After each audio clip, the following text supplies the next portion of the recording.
اپنے پسندیدہ موضوع پر شوز دیکھنے کے لیے لائک اور سبسکرائب کرنا نہ بھولیے گا اور بیل بٹن پر کلک کیجیے گا۔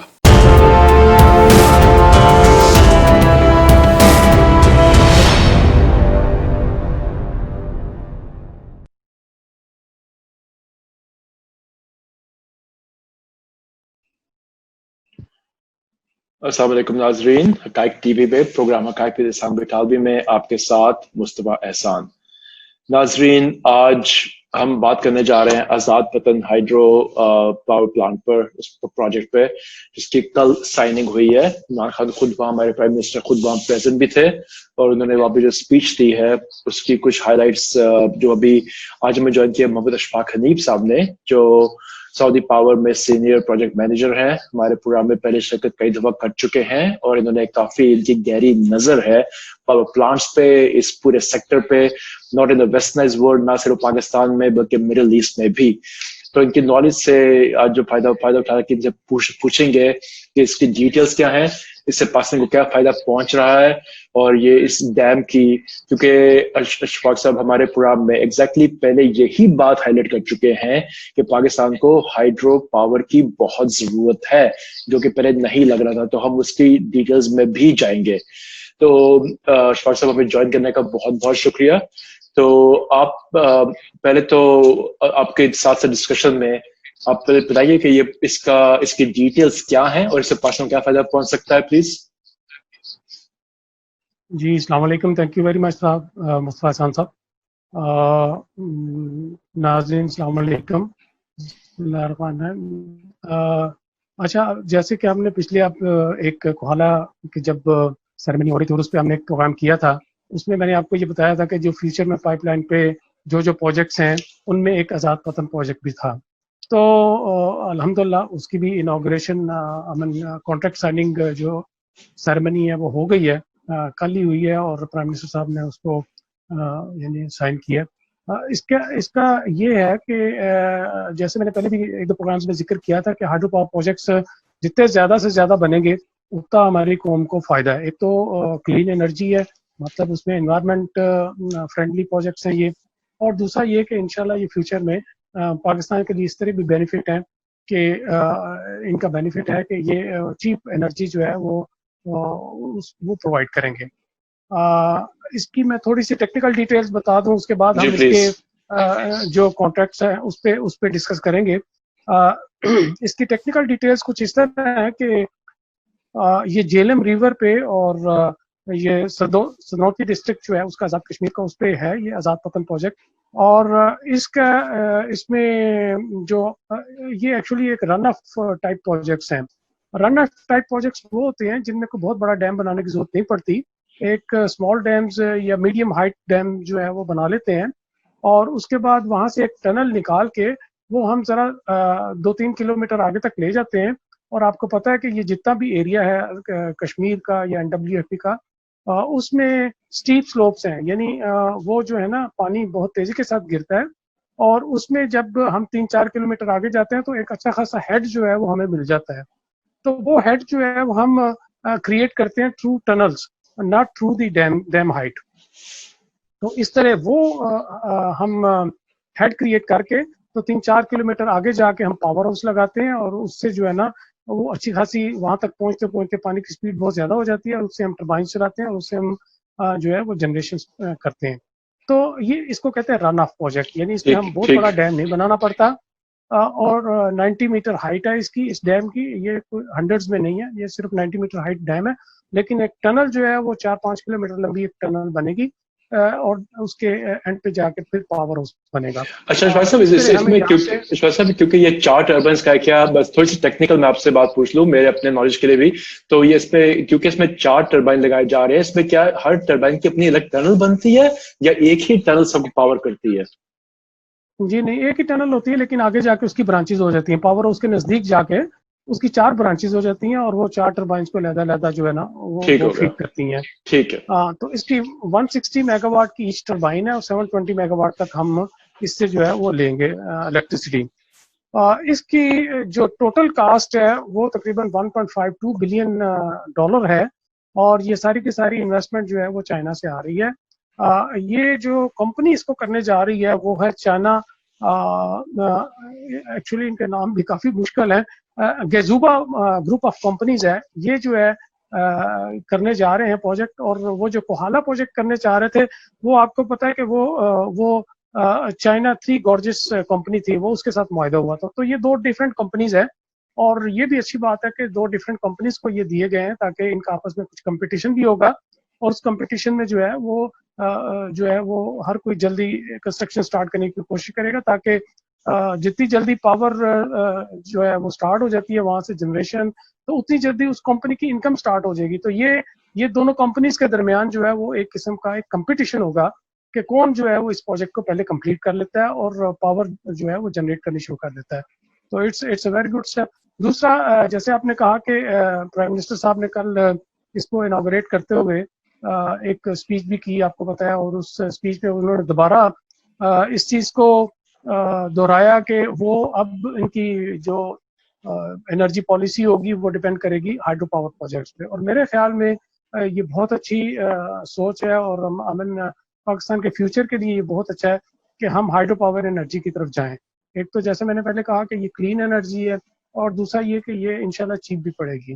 اچھا، اب آ جاتے ہیں اس کا جو کانٹریکٹ ہم نے سائن کیا ہے چائنا کے ساتھ، اس کے ٹیرفز کیا ہیں، اور وہ کب جو ہے وہ ہمیں بہت زیادہ سود مند شروع ہوگا دینا بجلی. اچھا، اس کے ٹیرف جو ہے وہ جو ڈیسائیڈ کیے گئے ہیں وہ تو اگر آپ ایوریج ٹیرف لیں تو وہ 7.1 سینٹ پر یونٹ جو ہے وہ پڑتا ہے 30 سال کے اوپر. آپ 30 سال کی بات کر رہے ہیں؟ 30 سال، جی، یہ 30 ایئرس کا پروجیکٹ ہے. اور اس میں جو پہلے 10 سال ہے وہ 8.13 سینٹ ہوگا اس کا ریٹ، اور اس کے بعد جو اگلے 20 سال ہے وہ 4.8 سینٹ پر یونٹ تک آ جائے گا اس کا جو ہے. تو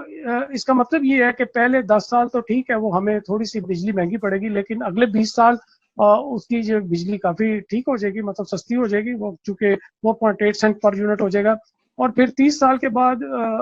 یہ آلموسٹ فری ہو جائیں گے، کیونکہ یہ ہینڈ اوور گورنمنٹ کو کر دیں گے. اور اس کے بعد جو جنریشن ہوگی وہ آلموسٹ آپ کہہ لیں کہ مینٹیننس چارجز جو بھی اس کے ہوتے ہیں وہ اسی پہ جو ہے وہ رن کر رہا ہوتا ہے. اور وہ almost you can say it's almost free, یا 1 یا 1.5 روپے پر یونٹ کاسٹ پڑتی ہے ایسے پروجیکٹ کی، پر یونٹ کاسٹ پڑتی ہے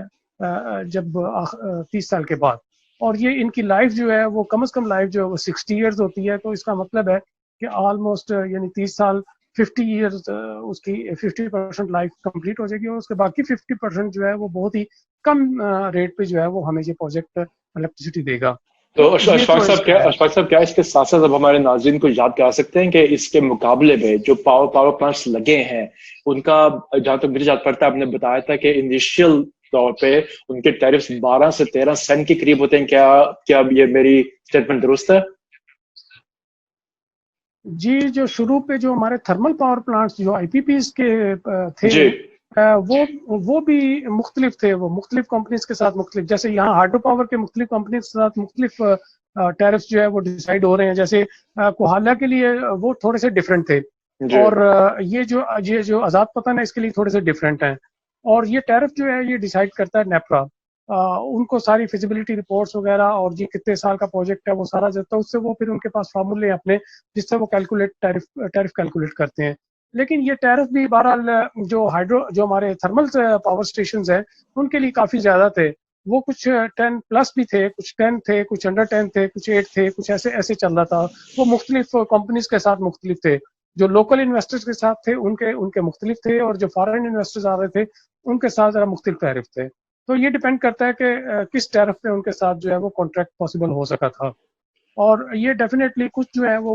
10 پلس میں بھی ہیں، لیکن کچھ جو ہے وہ اکثریت ان کی جو ہے وہ 8 اور اراؤنڈ 8 ہے، 8 اور 9 کے درمیان، اور کچھ جو ہے وہ 8 سے تھوڑا سا لیس بھی ہیں. ابھی جیسے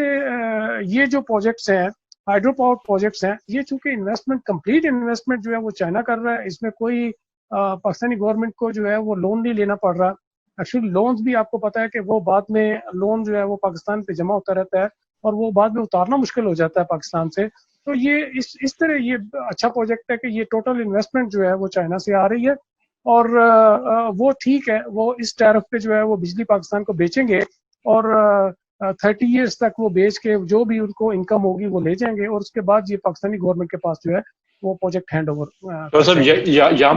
یہاں پہ جو سوال اٹھتا ہے, جس طرح ہماری پرانی حکومتیں جو اس ملک کو جھوٹ بول کے گئی ہیں باقاعدہ طور پہ کہ آپ کے سی پیک جو تھا سارا 62 بلین جو اب تک ہو چکا وہ ملک کے لیے انویسٹمنٹ تھی, لیکن ان لوگوں نے جو معاہدے سائن کیے تھے اس میں صاف لکھا ہوا تھا کہ اس کو کبھی ڈسکلوز نہیں کیا جائے گا. It turned out to be that وہ ہمارے ملک کے لیے قرضہ تھا, جبکہ اس پہ انویسٹمنٹ بولا جاتا رہ گیا عوام سے کئی سال اس بارے میں. تو میری تو واقع دلی یہ خواہش ہے پاکستانی کے لیے کہ یہ واقع انویسٹمنٹ ہی ہوگی. اس کے بعد میرا آپ سے ایک اور سوال بنتا ہے, ایک جو آپ خان صاحب کی تقریر کا ذکر کرتے ہیں ہمارے پرائم منسٹر کی, انہوں نے ایک چیز اس میں ذکر کیا تھا کہ اس میں امپورٹڈ فیولز استعمال نہیں ہوں گے. ٹھیک ہے, اس میں کیونکہ یہ ہائیڈرو پلانٹ ہے, اس میں کیا اس کے ٹیرفز کم ہونے کی وجہ یہ ہے یا اس کا اثر امپورٹڈ فیولز نہ ہونے کا وہ کنزیومر کو کیسے پڑتا ہے؟ جی امپورٹڈ فیول کا تو انہوں نے اس لیے ذکر کیا تھا کہ جو ظاہر ہے امپورٹ فیول بھی کرنا ہوتا ہے تو وہ اچھا خاصا مہنگا پڑتا ہے ہمیں, اور وہ پھر ظاہر ہے کنزیومر پہ ساری کاسٹ جو ہے اس کی آتی ہے, اور یہ تو فیول فری ہے, یعنی یہ تو پانی ایک قسم کا فیول ہے نا اس ٹربائن کے لیے, تو اس میں تو وہ فیول فری پروجیکٹس ہیں. دوسرا ان کا مقصد یہ بھی تھا کہنے کا کہ یہ انرجی جو ہے وہ کلین انرجی ہوگی. فیول فری انرجی مین کلین انرجی, کیونکہ اس کا کوئی فیول کا جو انوائرمنٹل افیکٹس آتے ہیں بعد میں وہ بھی اس کے نہیں ہوں گے. تو یہ دو چیزیں ہیں اس میں. ٹھیک ہو گیا. تو اس میں کیا ٹیرفز جو ہے وہ اس کے کہا جا رہا ہے کہ ہمارے ہائیڈرو پلانٹس میں سے اس کے ٹیرفز اس وقت سب سے کم ہے, کیا اس کی ایک وجہ یہ بھی ہے کہ اس میں fuel as a raw material استعمال نہیں کیا جا رہا؟ جی یہ بھی ایک وجہ ہے, اور دوسرا یہ کہ جو ہائیڈرو پاور پروجیکٹس ہیں, آپ ابھی جو موجودہ ہائیڈرو پاور پروجیکٹس بھی ہیں وہ ان کو دیکھیں, ان کی جو سب سے چیپ انرجی پاکستان میں مل رہی ہے وہ ہائیڈرو پاور پروجیکٹ سے مل رہی ہے. ٹھیک ہے, ایکچولی اگر آپ دیکھیں تو یہ ٹیرف بھی تھوڑے یعنی پلس سائڈ پہ ہیں, یعنی 8% ٹیرف جو ہے یا 7% ٹیرف جو ہے it's a quite high tariff for hydro electricity. لیکن چونکہ یہ جو ہے وہ چونکہ انویسٹمنٹ کمپلیٹ انویسٹمنٹ جو ہے وہ آ رہی ہے چائنا سے, تو ظاہر ہے وہ اپنے مفادات بھی دیکھتا ہے کہ اس کو کتنا فائدہ ہو سکتا ہے اس میں, اور وہ کتنا یعنی ٹیرف اس کی بھی کوشش یہ رہتی ہے کہ ٹیرف زیادہ سے زیادہ اپروو کروایا جائے تاکہ اس کو زیادہ سے زیادہ اس میں بینیفٹ فائنینشیل بینیفٹس ہو سکیں. ورنہ اس کے جو اگر پاکستان خود بناتا ہے, اگر کوئی اپنے پیسے سے بناتا ہے ہائیڈرو پاور پروجیکٹ لگاتا ہے, تو وہ definitely it should not be more than 2 or 3 cent per unit cost. اچھا, ہاں جی, لیکن چونکہ یہ انویسٹمنٹ ظاہر ہے پوری 100% انویسٹمنٹ باہر سے ہے, تو اس لیے یہ ٹیرف بھی 8% تک چلا جاتا ہے. تو انہوں نے ظاہر ہے اپنے پروفٹس وغیرہ بھی اس میں دیکھ تو اشفاق صاحب یہ پروجیکٹ جو ہے 30 سال کا, کیا آپ ہمارے ناظرین کو بتائیں گے کہ اس قسم کے پروجیکٹس وہ کتنے سال میں بریک ایون ہو جاتے ہیں یا پروفیٹیبلٹی لیول پہ پہنچ جاتے ہیں؟ سر یہ جو فیزیبلٹی جب رپورٹ بنتی ہے نا, جو میرا اپنا ایکسپیرینس ہے, میں نے آپ کو پتا کہ واڈا میں کام بھی کیا ہے جی, اور ہم نے بہت ساری فیزیبلٹی رپورٹس بنائی ہیں مختلف پروجیکٹس پہ, جیسے محمد ڈیم ہے, کرم تنگی ڈیم ہے, گوم الزام ڈیم ہے. تو ان پہ میں نے دیکھا ہے کہ ان کی جو فیزیبلٹی رپورٹس ہوتی ہیں ان کے مطابق تو 5 سے 6 سال, جو بڑا پروجیکٹ ہے وہ 5 سے 6 سال تک اپنی کاسٹ ریکور کر لیتا ہے. اچھا, اور ہاں جی, اس کے بعد جو ہے وہ آپ کو یہ جو ہے یہ پروفٹ دینا شروع کر دیتے ہیں. تو کیا پاکستان کے لیے یہ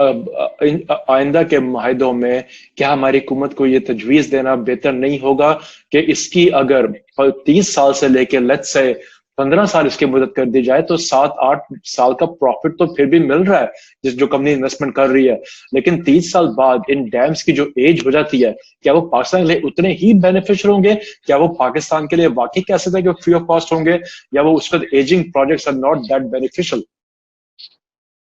بالکل آپ صحیح کہہ رہے ہیں. نہیں, اس کو تھوڑا سا تو ظاہر ہے میعاد کو کم کرنا چاہیے, یعنی 30 سال از اے ویری لانگ پیریڈ, اس کو تھوڑا سا کم کر کے ایٹ لیسٹ چلے 25 ایئرس تک 20 ایئرس تک لانا چاہیے. لیکن بات پھر وہیں آ جاتی ہے کہ جو بھی انویسٹمنٹ باہر سے لا رہا ہوتا ہے وہ اپنی تھوڑی سی اپنی شرائط پہ بھی جو ہے وہ کوشش کرتا ہے کہ جتنے بھی کانٹریکٹس ہیں ان کو اپنی شرائط پہ سائن کیا جائے. دوسرا اس کا ایک اور احسان صاحب بہت فائدہ ہے کہ یہ اسٹریٹجیکلی بہت زیادہ فائدہ ہے ہمیں, کیونکہ خاص کر کشمیر میں, جو آزاد کشمیر میں جب چائنا کی انویسٹمنٹ آئے گی